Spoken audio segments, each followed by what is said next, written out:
As they continue to travel, they keep seeing other things stuck on the ground like big dead sea animals and all the plastic from the bottom of the ocean. When Ben starts to slow down, Julia notices he's on the verge of dehydration and stops so everyone can rest. To her horror, the water bottle is almost empty and Cassie realizes she mustn't have closed it well. Julia yells at her for being careless, but Cassie says it doesn't matter because there's no way they'll survive this anyway. After a long argument full of screaming, the family keeps moving. Eventually the group finds a crashed plane and is startled by some sudden movement, but it's just birds.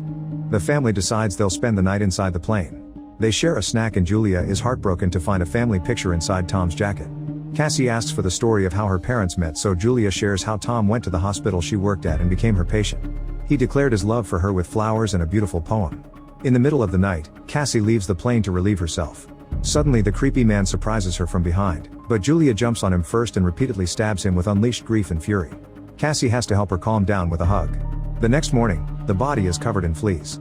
The family notices it has many bite marks, so there must be some animal hiding in the area. After the group leaves, a bunch of crabs come out of the man's mouth. A few hours later, Julia and Cassie stop to look at the map, but Ben just keeps walking even when Julia tells him to stop. He desperately buries his face in a pond to drink and Julia quickly pulls him back, explaining that unknown water could make him sick. The family keeps on traveling and has to cover their heads to protect them from the scorching sun. Ben is starting to feel dizzy, so when they discover a bunch of old chairs, Julia and Cassie use them to improvise a shelter. Julia gives Ben a medicine injection and they agree to spend the night there. Early in the morning, Julia wakes up because she hears a weird sound. She leaves the shelter to investigate and is shocked to discover a swarm of crabs coming closer. Julia rushes to wake up her kids and the family starts running as fast as possible. They come across a huge cargo ship and run toward it, noticing that 3 crew members are still alive. The woman wants to help them, but the 2 men refuse and the group hides inside a container, which they lock to keep the family out. The crabs are almost there, so Julia makes the kids climb to the top of the container.